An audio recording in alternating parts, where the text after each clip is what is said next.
নমস্কাৰ ৰাইজ, মোৰ আন এটা ব্লগলৈ আপোনালোকক স্বাগতম জনাইছোঁ। হয়, আজি হ'ল সৰস্বতী পূজা। সেইটো কাৰণে আজি আমি ওলাই আহিছোঁ সৰস্বতী পূজা বুলি। ইয়াত দেখিছেনে আনায়ে?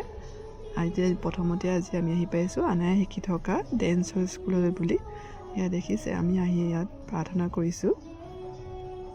ইয়াত ইমান ধুনীয়াকৈ সজাই ৰখা হৈছে সৰস্বতী মাক, ভাল লাগিছে বহুত।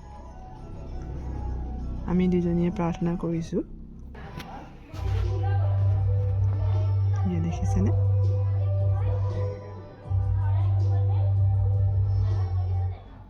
বৰ সুন্দৰ পৰিৱেশ।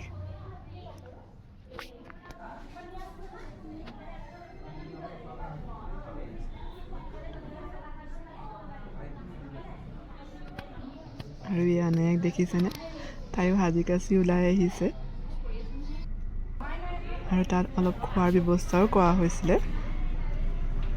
অলপ খাই মেলিও আহিলোঁ তাতে। আৰু এয়া আনাই আৰু মই। আৰু আজি সৰস্বতী পূজা বুলি তাই আনায়ে কাণ ফুটাইছিলোঁ। দেখিছেনে তাই?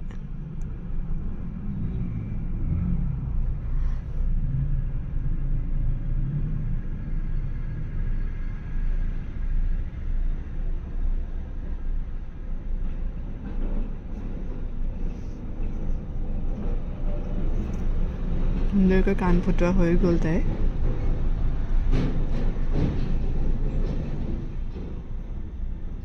আৰু তাৰপিছত আমি ওলালোগৈ তাই পঢ়ি থকা চেম্পফৰ্ড স্কুললৈ। এয়া দেখিছেনে?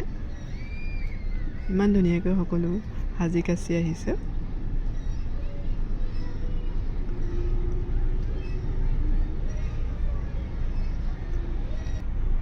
সেয়া মই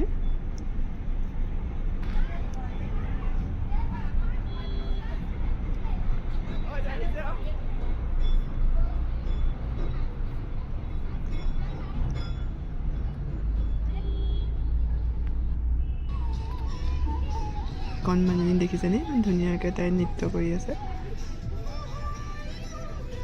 সকলোকে ভাল লাগিছে, ধুনীয়াকৈ সাজপাৰ পিন্ধি আহিছে।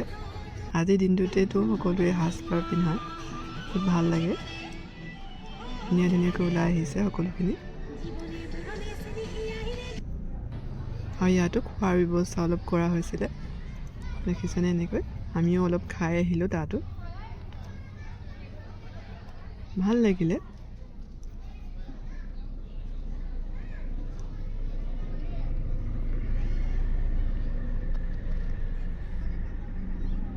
আনায়াক দেখিছেনে? তাইৰ কিন্তু জোলনা জ্বলিবলৈ কেতিয়াও নেৰে। আৰু কণমানজনী ইমান মৰম লগা, দুজনী মিলি জোলনা খেলিলে। আনায়া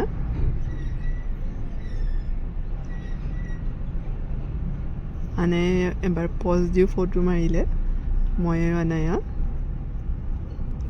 আৰু আজি দিনটো সুন্দৰকৈ কটাই আজি আমি ঘৰলৈ বুলি উভতিলোঁ।